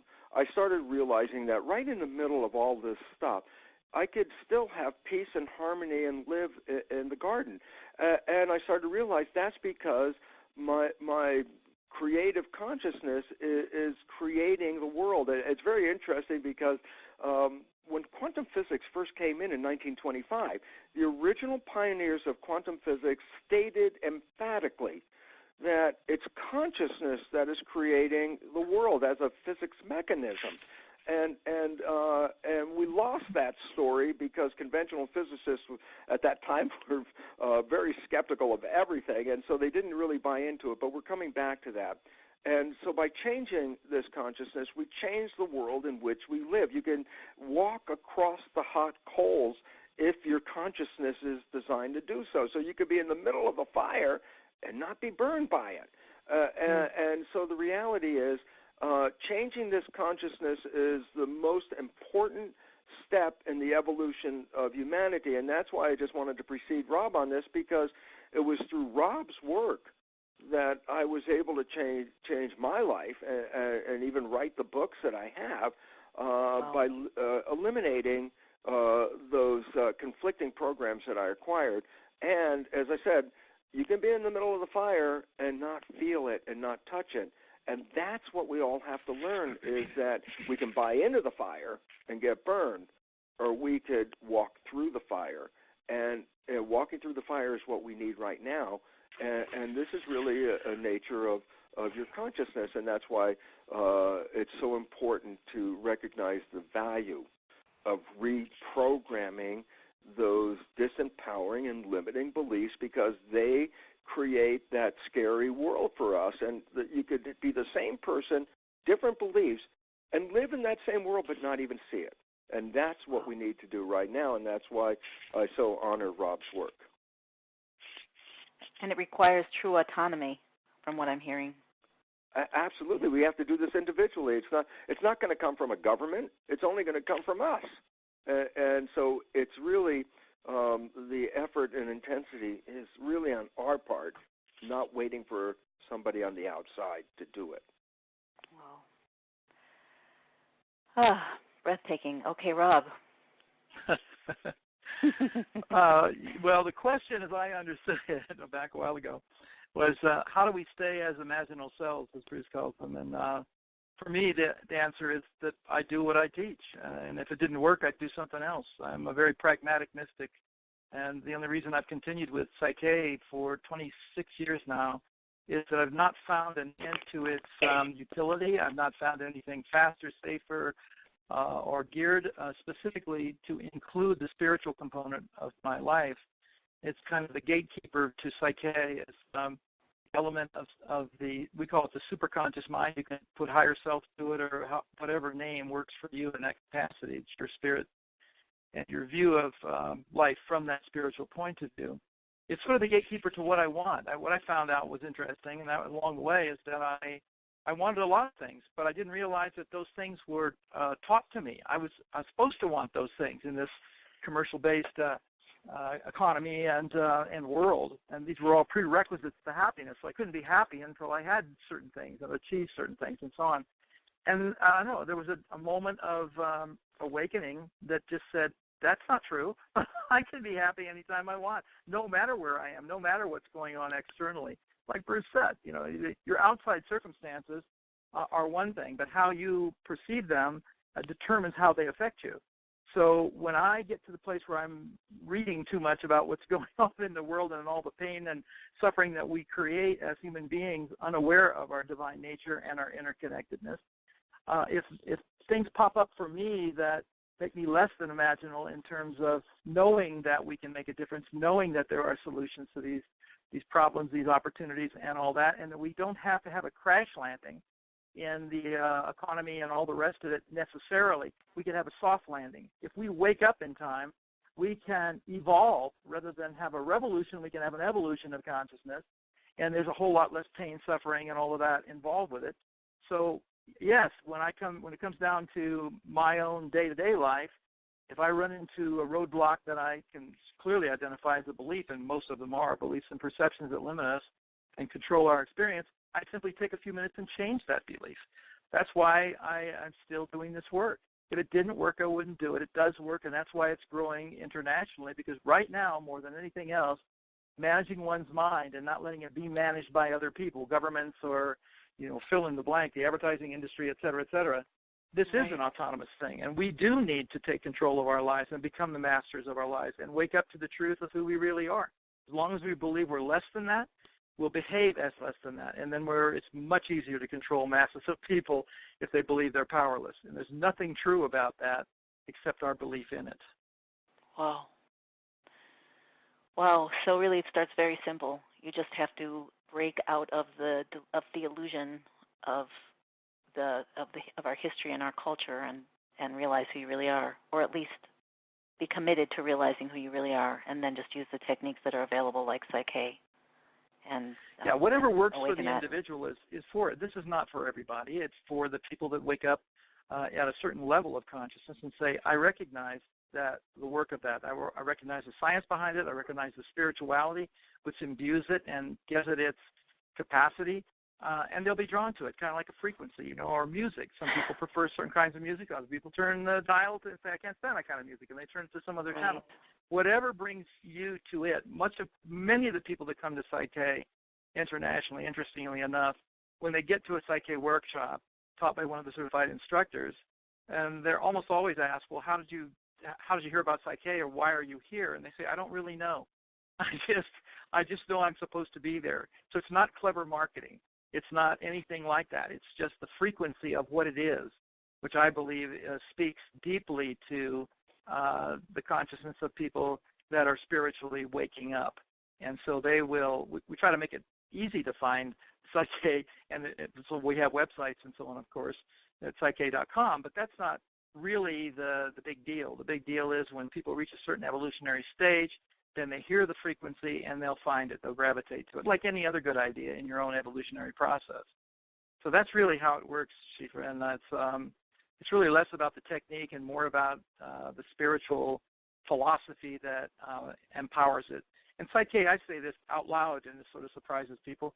PSYCH-K is not a powerful technique. I don't believe it's a technique. That's not what it really it's a process that you can do, or several processes, but it's not the power of it, so to speak, doesn't reside inside a technique.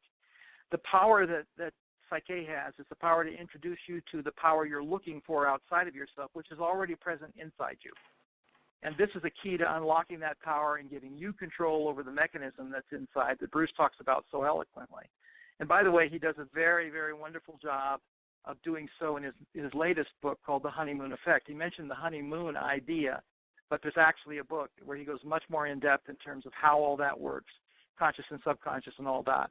There is a superconscious component to all this. That's nested in PSYCH-K. That's the gatekeeper to keep you from, well, you know how the cliche goes. It's be careful what you ask for because you might get it. Well, it certainly is helpful if you can know that there's a brick wall at the end of that desire. You chase it and you chase it and you get it and think, what was I thinking? Whether it's trying to partner with somebody or make a lot of money or get a job or move or whatever it is you think you have to do to find happiness. I say find it now and let the rest of it happen. So life will continue to happen and continue to evolve. You might as well be in that imaginal self state during your journey, because really it's the journey, not the destination anyway.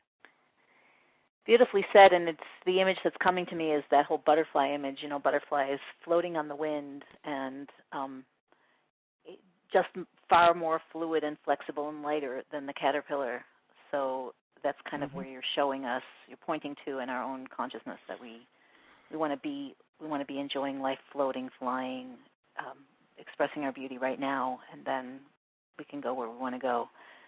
Really powerful. I want to let people know where they can find out more about both of your work, and then if you still have some time, I'd love to take a caller or two, depending on how long they take. Is that okay? Do we still have time? Sure. Absolutely. Okay, awesome. All right, so let us first know where we can find out more about PSYCH-K, how people can get to their own practitioners in their own areas, and then also, Bruce, if you could let us know where we could find out more about your work, get your books, whatever. Okay, Rob. You want to start? Go ahead, Okay, Rob. sure. Well, it's easy on this side. It's PSYCH-K, PSYCH, a hyphen, the letter K. So PSYCH-K.com. We'll have all of the things, all the answers to the questions you just asked. There are individual facilitators, we call them, that just do that. They don't teach PSYCH-K, but they are available to do sessions, PSYCH-K sessions, some of them in person, of course, if you happen to live close to somebody. But it's also possible to do PSYCH-K long distance, as it turns out. It's called surrogation, which is a higher self link up to the other person. And then the activities that take place can either be coached, you can be coached through sometimes various processes, or another way of doing it is the facilitator actually does the process once the connection is made and you get the immediate effect, which is very handy because you don't have to get on airplanes and go places. So that's one way. There's also a group that specializes in health and wellness issues.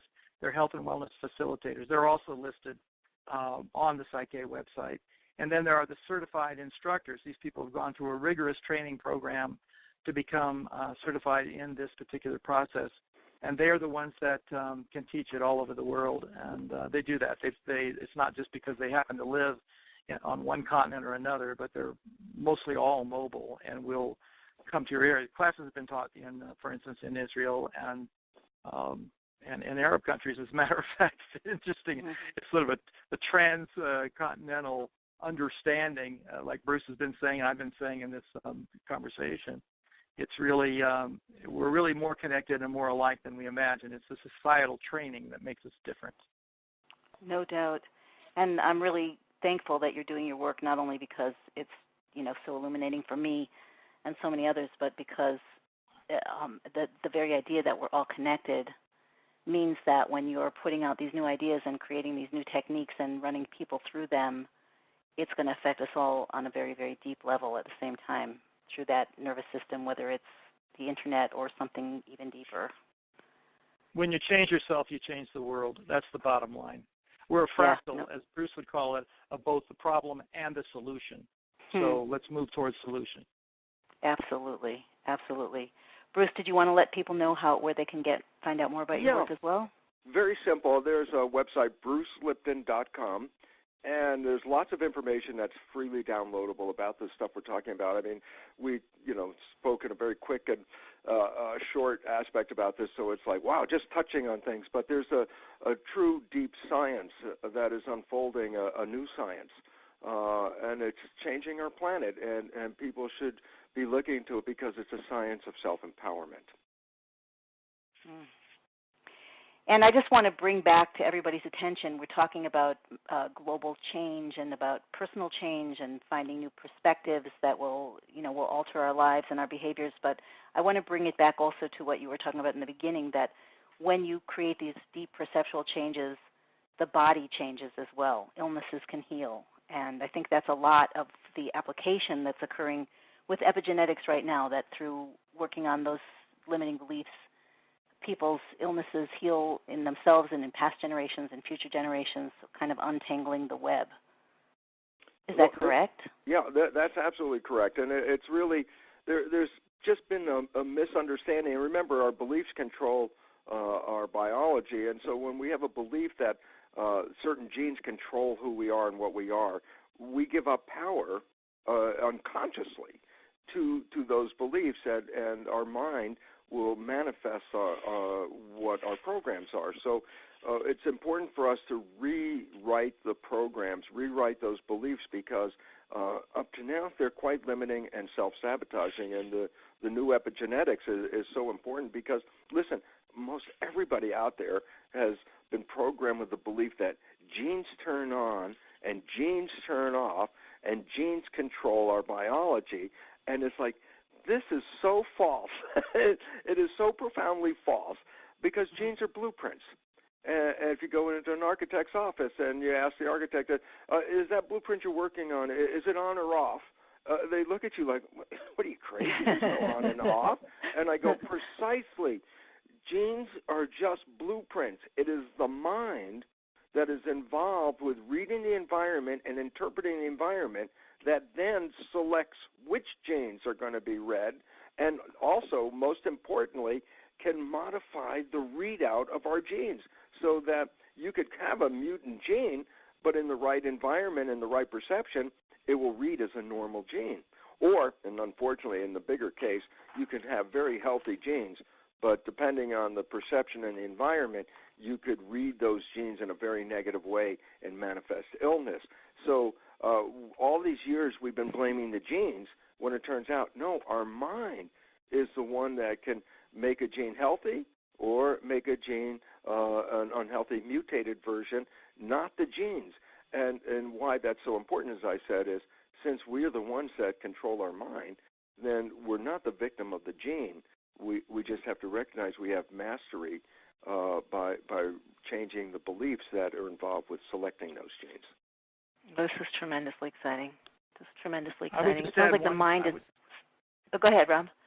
I would just add one thing, that just to put it real succinctly, there are toxic beliefs that are immune-enhancing or immune-suppressing, depending on which beliefs you have, that affect your biology. No question about that. In a field called psychoneuroimmunology, it's a long word for the mind-body connection. But what Bruce is saying is really profound to understand, that what you think gets communicated directly to the cells of your body. And one of the other things that he's brought out in the times we were working together is that an energy signal, which is a thought, is 100 times more potent in informing the body through the cellular mechanism to produce an effect than a chemical is outside the body. So think of it, how powerful your thoughts are, 100 times more powerful than stuff you put in your body. We don't hesitate to do physical cleanses, but PSYCH-K, I would say, is a kind of mental cleansing. And when you shift the consciousness to these epigenetic signals coming from the subconscious that inform the body to stay well, their immune-enhancing beliefs, that's the effect you get. Yeah, and it's just very interesting to stop and recognize this, because almost everyone is familiar with a concept called the placebo.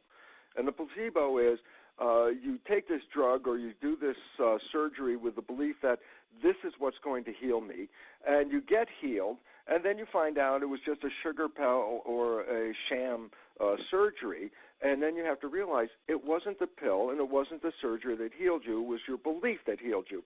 Well, I just want to emphasize this is because we talk about the placebo effect and everybody understands. I said that is the power of mind over body. And yet what I need to emphasize, because this is so critical, because it's the part of the story left out, and that is, yes, the placebo effect is the influence of positive thinking, but what is the consequence of negative thinking? And it turns out it's equally powerful to positive thinking, but works in the opposite direction.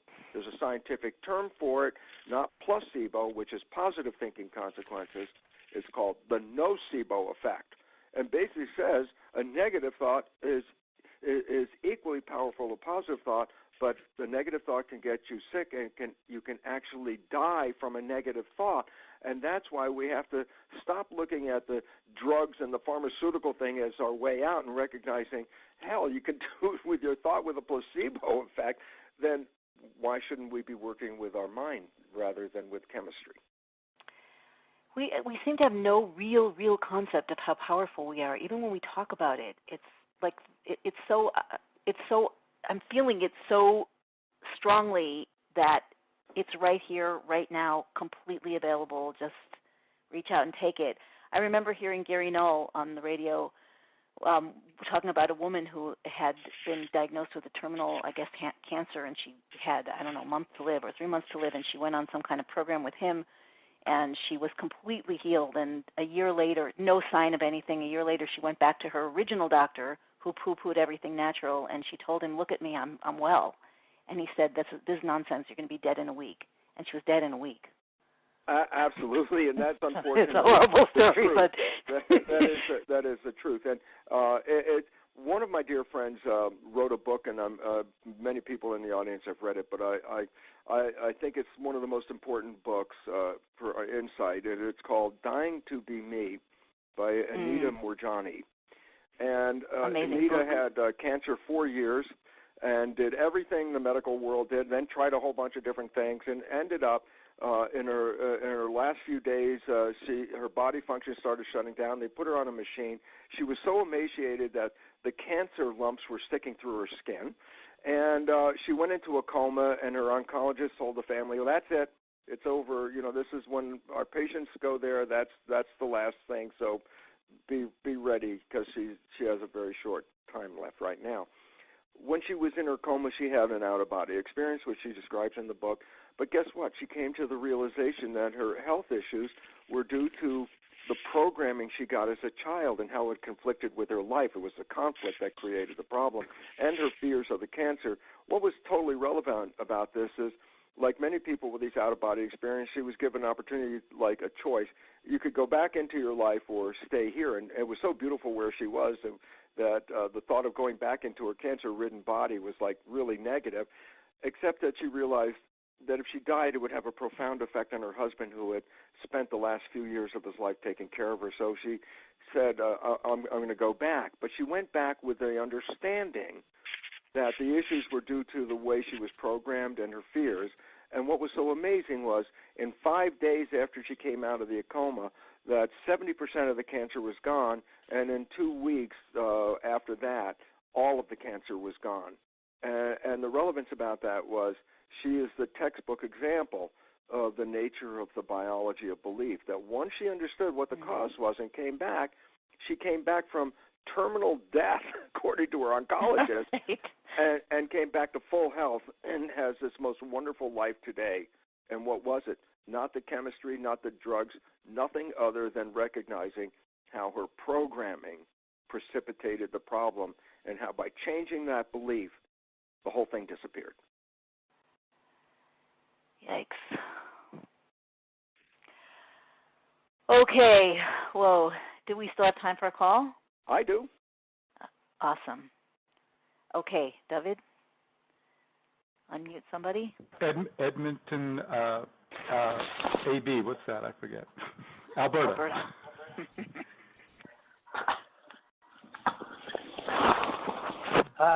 Hello. Hi. Who's Hello. Hello. Are you speaking to me? Yes. We are. Oh, wow. I'm so happy to be here. Look, is it possible? I've had kidney failure. I had a kidney. Now, I'm doing very well, and I'm not complaining. I'm very happy. But do they unhook your old kidneys when they give you a new kidney? As far as I know, they removed the old kidney. No, they did not. They told me they did not remove it. Well, then how'd they hook up the other one? They just disconnect it and leave it there? Well, they there's put an the other input one. and output. You have to connect the inputs and the outputs. They put it down in my groin, in my front. Okay, well, that's a very interesting operation that I can't answer anything about. Okay, well, anyway, I was going to, so you don't, okay. Well, what about when doctors do laser surgery in your eyes? Yes. Can that be changed to PSYCH-K? Rob? So you say, thanks a lot. So the surgery to correct your vision you're talking about, is that right, sir? Right, right. I've had, I got diabetes, so therefore they blame all my eye problems on my diabetes, and then they lasered them, and I only have 20/40 vision now. Mm-hmm. May I make what is your question exactly? I'm not sure any of us understand your question. Okay, through PSYCH-K, can the work that they've done through the medical system be changed and healed? In other words, can you go back from the laser surgery and have your regular original eye? Is that what you're asking? Yeah, that's right. Can PSYCH-K help with that? I do have enough experience for the last 26 years to say, yes, there are people that have used PSYCH-K to improve their vision and actually walked away from needing glasses. And so I would say it's certainly worth a try because you can't lose anything except to see if it works for you. I would recommend going to the PSYCH-K website and checking on, there are instructors in Canada and Alberta, as a matter of fact, I'm pretty sure. So I would start there, talk to the PSYCH-K instructor and see what they recommend and if you could set up a private session. That'd be the way to do it. I think if I don't misunderstand, sorry, what were you saying? I'd just like to add something about that. Sure. Your first question, is this diabetes type 2 that you're dealing with? We temporarily muted the caller, so we'll have to unmute him again. Well, basically, is that it's recognized that the diabetes is a consequence of the stress when it's type 2, and you can change the stress, and the cells are capable of regenerating and repairing themselves, but it's also based on your consciousness and your mind. When a person is told that there's nothing they can do, that belief is translated by the mind into the chemistry that will inhibit anything you can do. We have to recognize that the function of the mind is to take the belief and then turn that into the control mechanism that regulates the cells. So when we have been programmed with a belief of limitation, we experience limitation, but it's not necessarily real. It's really how the mind will interpret that. The body has great regenerative capacity, and really what we need is a mind that is encouraged to support that regeneration rather than beliefs that stop the regeneration because of a limitation, which is then translated into chemistry by the brain, which is then used to influence the genetics of the cell. So it really becomes important for people to recognize we are very powerful, and we really have to not buy into so much limitation as we have been programmed to experience for years and years. And this is part of the new biology that's so critical of how capable and how powerful we really are when we get out from the limiting beliefs. Yeah, I just want to mention to people again, a couple of people asked how to spell Rob's website, PSYCH-K. It's like psych, PSYCH, and a hyphen and K.com. Really simple. So this, just one more question from the webcast that's kind of along the same lines. And I actually, this question that I'm interested in very much myself. What causes these diseases when it seems like the body has lost its ability to fight back, as is Lou Gehrig's disease, in which a healthy person a year ago is in a wheelchair in hospice care? Basically, the listener's asking, how could it be so fast? And then the second part of the question, which I feel is really important for all kinds of people, is there a point of no return? And how do you know you've had a subconscious program of illness operating for years before it appears? Actually, this is a bunch of questions in one. The part that I'm most particularly interested in is there a point of no return when there's been physical compromise? And I think that may be what the caller was asking also. Where there's physical compromise, is there a point where you cannot recover from that in your experience or belief systems? And then the other part of the question that I think this listener is asking is, how do you know, how can you be on the alert to know what your subconscious programming is so that you can proactively interrupt a disease process before it manifests as something that may be past a point of return? Rob, you want to start that one? Yeah, I'll address the last one first. How do you know what your beliefs are that might be affecting your health or your well-being in life? And I'd say the easiest way, and this sounds like a real simple answer, but it's real true, just take a look at your life. You know, what's going on? What's your body printing out? Because the printout is a direct function of the beliefs that you carry, most of them subconscious, like Bruce has said. So that's one way to know what your beliefs are. If you're starting to manifest physiological symptoms, the sooner that you recognize them as likely driven from epigenetic signals, also known as belief systems, that are informing the body to produce an environment that's user-friendly to the manifestation of that disease, let's say cancer, just because it's a popular one in terms of everybody knows what that is, and the C word sounds a little like a death sentence. Well, clearly it's not, number one. And I would say then nested in that answer is an answer to the other question about is it ever too late for the body to regenerate? I would suggest, yeah. I mean, you can have massive trauma and physiologically probably extremely unlikely. Is it impossible? Nothing's impossible in a theoretical sense. Is it probable? Yes, probability issue is very well is the determinant. You can get so much damage that it's just not going to happen. And the other thing is, let's stop and think about the reality of this. How do people check out of this planet? They often get a disease that's socially acceptable, like cancer, and they exit. When it's their time, it's their time. And depending on your worldview, that can happen very early on in a life or very late in a life. I believe that spiritual component is what it is, and that we come in for particular reasons. When our life lessons are learned in that regard, oftentimes we choose an exit strategy. So if you factor in all of that, there's no black and white, in my opinion, way to know, okay, so I'm supposed to be here or I'm not supposed to be here. I would do everything possible, which is what my approach to it, to prolong life if it's a high quality of life. If it's not, then you have to make a choice about things. So PSYCH-K, yes, you can work, and I've watched what I would call miracle after miracle over the years in terms of people's health changing from what looked like a catastrophic ending to complete remission of the disease, from diseases that are so-called terminal. I think terminal diseases, the diseases that can't be healed, so to speak, are really diseases that can be cured from within rather than from out. They say you can't cure it. It's incurable. I say it's incurable because you're looking at the cure from the outside in, when most cure, most power, Bruce has been saying this for an hour and a half, and so have I in our own ways, is that the power to heal, much of it is the doctor within. So if you can go to that part of you, contact the subconscious mind, give it a new set of programs that are life-enhancing instead of life-threatening, yes, many diseases can be completely reversed if it is in the spiritual contract, so to speak, of your existence on this planet. Okay, go ahead, Shifra. And I was just going to say something really short. As Rob was giving that beautiful answer, it came back to my mind the story of Anita Moorjani, that she was dead, and her body, there was nothing healthy left about her body, so she was way past the point of no return, and yet she returned from this deep spiritual, revival that Rob is referring to. And that's just what I wanted to say.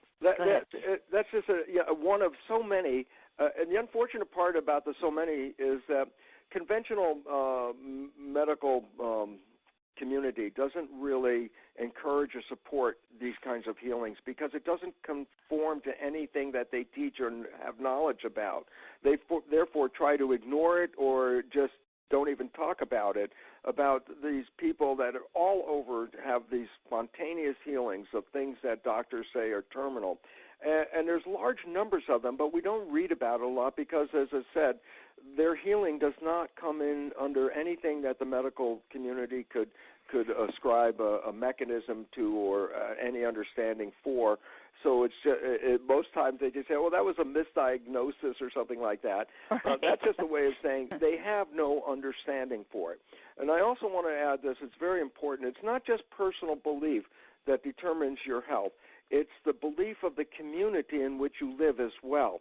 Beliefs are not contained within us. Beliefs are broadcast. I could read your mind. We talk about using EEG to read brain activity, and I put wires on your head, and I read brain activity. There's a new technology called not electroencephalograph, but magnetoencephalograph, and it reads brain activity. And what's most important when I present this in the lecture is to show people the probe that reads brain activity does not touch the body at all. It's outside the body. And the relevance about that is if you come down to what does it really mean, your thoughts are not contained in your head. They're broadcast into the field. Now, people that are close to each other and in harmony with each other frequently read each other's thoughts before sentences are completed. This is just, an understanding that the thoughts are being broadcast and transmitted. And why this is relevant is this. If you live in a world and a community that collectively agrees that you can't do something, when you try to do something, even if you have this great intention and desire and your mind is really working for it, you could be disempowered by the thoughts of others around you who will not believe in what you're trying to do. I'm not Christian by training, but one story from the Bible that just really emphasizes what I'm talking about, if I paraphrase it, it comes out like this. Jesus could not do miracles in his own hometown. Basically, when he would travel on the road and they say the miracle worker is coming, he was able to perform the miracles. When he went back home into the community that knew him as a child where he grew up, they had no belief in him. That's just the carpenter's kid, Jesus. Well, he couldn't do the miracles. And all of a sudden I say, this is a profound story because basically it says, when people believe in you and support you, the miracles happen.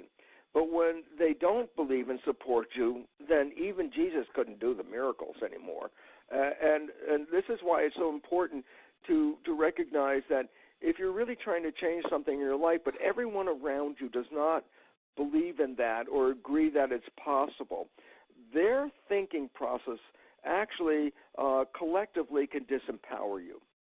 That's why it's so important to find yourself in the community of people who live the way you live, think the way you think, and have beliefs the way you have beliefs, because then collectively they empower you as well.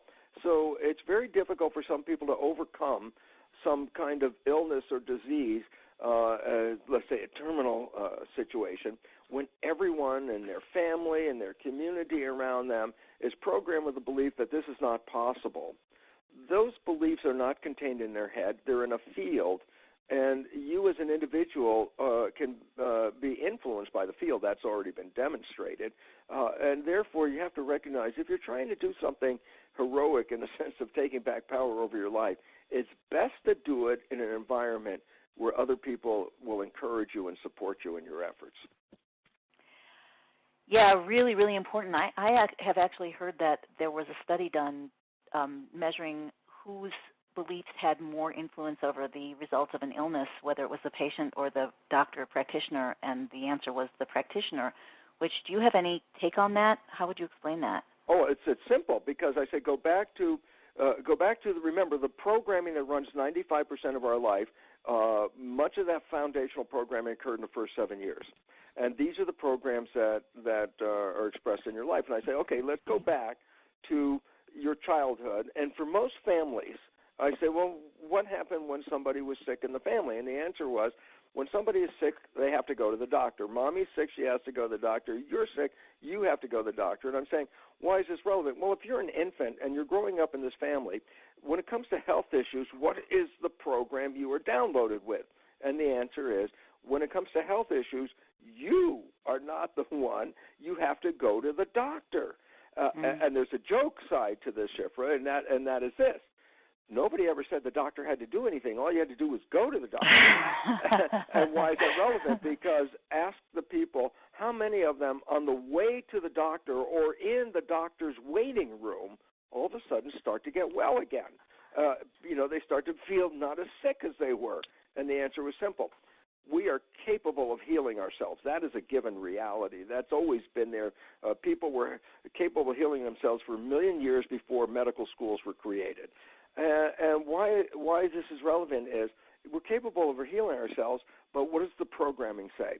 Oh, before you heal yourself, you have to go to the doctor. So now we put an impediment in our programming that says, I'm capable of healing myself, but not until I go to the doctor. That's where the joke part is, because no one said the doctor had to do anything, he just had to go. So that's why when you make the motivation and you start to move going to the doctor or in the doctor's office, you cleared that limitation, and guess what? Now the body is free to do its self-healing. You've accomplished the first, important step on the list. Go to the doctor. But this is why it's also important, because we were programmed when it comes to truth about our health. Who are we? We're just the average people. The professional has the truth, and we don't. That is the programming in infancy. Significance is then if a doctor says you're going to die in 3 months, your program takes that as truth, puts it into the brain mechanism, and starts a clock that starts counting down for 3 months. And so people die pretty close to the estimate by the doctor. And you say, well, how come the doctor was so accurate? And the answer was mainly because the statement by the doctor is taken as truth by the patient, and the mind and the subconscious mind that's doing this, not the conscious mind, the subconscious mind, will engage that truth and manifest it. And all of a sudden you realize you give up control over your health because the programming says you are not in charge of that. The professional is. And then all of a sudden the professional's opinion becomes your truth, and then your mind will make that opinion into reality. That's really crazy, and I guess the same thing applies when the experts are telling you that the economy is really bad, and yes. And everything else that we're hearing. But that's when we give up power, because that was that programming the first 7 years. How does the system work? And then you find out, well, you're just an average person, and this person's a professional. And by that understanding, we are giving up power over that element or truth or story to the professional, and then we buy their truth, put that into the system, and then the system will then create a behavior that will complement that. What a picture. Wow. Okay, so I've kept you both almost 2 hours, and I'm so thankful and appreciative of your time. And I want to I want to push it just a drop farther and just ask you for some, just conclude with your thoughts on what people can do to move out of this system in general. Obviously, PSYCH-K is a very powerful tool and one that I strongly encourage people to use. Bruce and Rob, as I said in the beginning, have been working together for 14 years and have seen and produced miracles together and separately again and again and again and again, or probably better said, created the environment that allowed and the support that allowed people to create miracles from themselves, which I think is one big takeaway from here, where you're saying that you've presented the picture so clearly that we really are in charge in so many ways. And even when it comes to, I'll go to this healer or that healer, even if we withdraw from the mainstream medical system, it's still, we still can be caught in that feeling that we have to find the right modality and the right help and the right, and perhaps it's just that inner decision and belief that we can and will be healthy, and then things will come our way.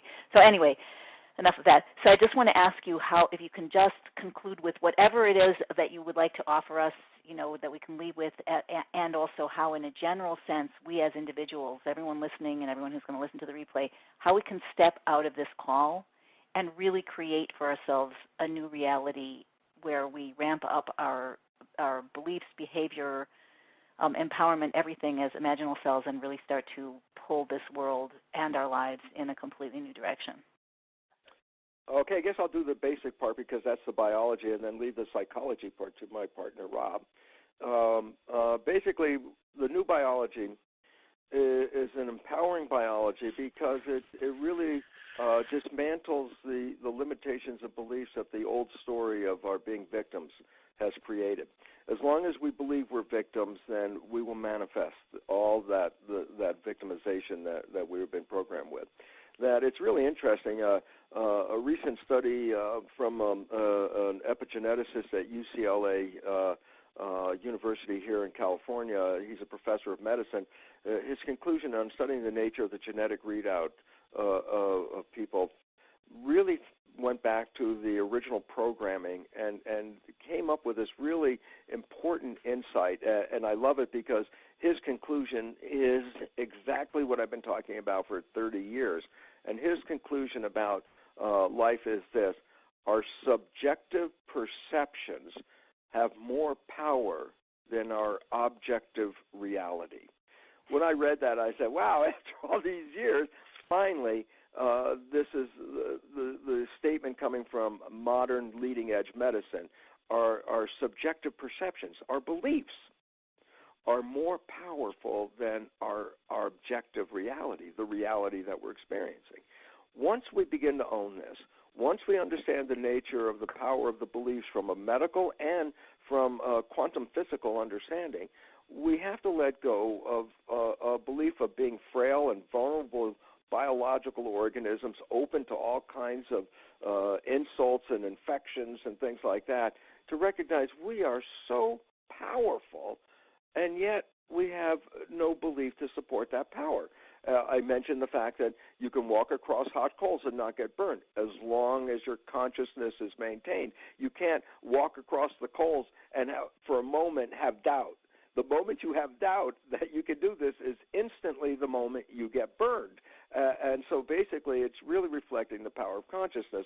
I use in the lectures, I show people articles about women who lift up cars when a child is trapped underneath it. There are articles from all over the world about how an unathletic woman, a mother, whose child under a car, could lift up this car. And then I show them pictures of these weightlifters trying to do the same things, muscles bulging and sweating, and it goes like, wow, how did the woman do it? And the answer was, because there was nothing in her mind that says she couldn't do it. The belief that she couldn't help her child, that wasn't in her mind. If she had to lift up the car, she lifted up the car. And lastly, another one that I show in the lecture, and again, how powerful we are, is that here in the United States we have religious fundamentalists in the South that are kind of weird kind of people. There's not the kind of people I hang around with, but they do something called testify. And testify is their belief in God is so strong that they do something that no normal human being would ever imagine doing to prove that God protects them. Some of them are called snake handlers, and they handle these very poisonous snakes, and even when they get bitten, there's no consequence. But the one I want to leave you with is some of them drink strychnine poison to demonstrate that God protects them. And the fact is, they drink the poison and have no harmful consequences. And all of a sudden you start to realize, oh my God, people walk across fire, people lift up cars, people can drink poison. And all of these things are totally influenced by their belief system. We are so powerful, and over the years have programmed to see ourselves as frail and vulnerable. This is the time of change, because we can all express these powerful human characteristics once we change the programming. And that's when I love to turn it over to my hero programming, to Rob. Boy, you're a hard act to follow, Lipton. I got news for you. You're both hard acts to follow. Well, I would say in terms of the core thing is we do need to recapture mastery of our own lives and not accept the programs of our societies and cultures that aren't doing us any good and aren't doing even the cultures any good. So I would say, from my point of view, I would say the most dangerous plague in the world is the plague of powerlessness that Bruce has been talking about. So if you need to doubt something in your life, doubt your limits.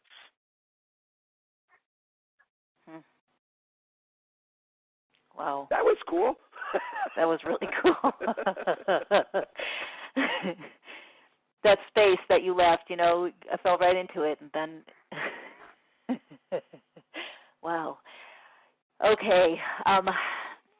Thank you so much again. I want to just add one thing. A listener wrote in and asked me to add her experience that her daughter is scheduled for her second PSYCH-K session today, and with one of your practitioners in Santa Cruz, and she's been suffering from debilitating eating disorder for years, is 20 now, and this listener is asking for people to be encouraged and understand that this work of undoing false beliefs, debilitating beliefs, can be very effective also for mental health issues and for addictions.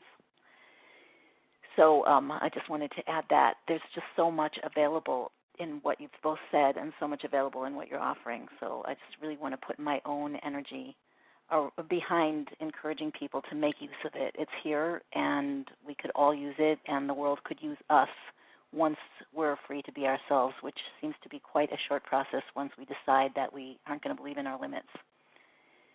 So thank you very much, Rob. Thank you very much, Bruce. You guys are amazing, and it's been just joyful and wonderful, and I so appreciate your being here, and thank you on behalf of all my listeners as well. Thank you, Chief, for doing the beautiful thing you're doing, for allowing space on this planet for people to hear what they need to be able to hear to change their lives. Thank you so much for the important work you're doing. And I also want to thank the audience, because you are the people that make a difference. You are the cultural creatives. By just listening to this program, you're looking outside the conventional box for answers, and that's where they're going to be found, because the box answers have created the problems. So the resolutions are outside, and thank you, Schiffer, for providing a platform for new thought to enter the world. My joy, my privilege, my mission, and it's just wonderful. And we could keep going around. But I'll say thank you the last time on behalf of me and all the listeners, and really want to bless you in great, great success in expanding your work and the number of people that are able to benefit from it. And hopefully we'll all be celebrating soon as this whole thing turns around. Thank you. Okay, bye-bye, everybody.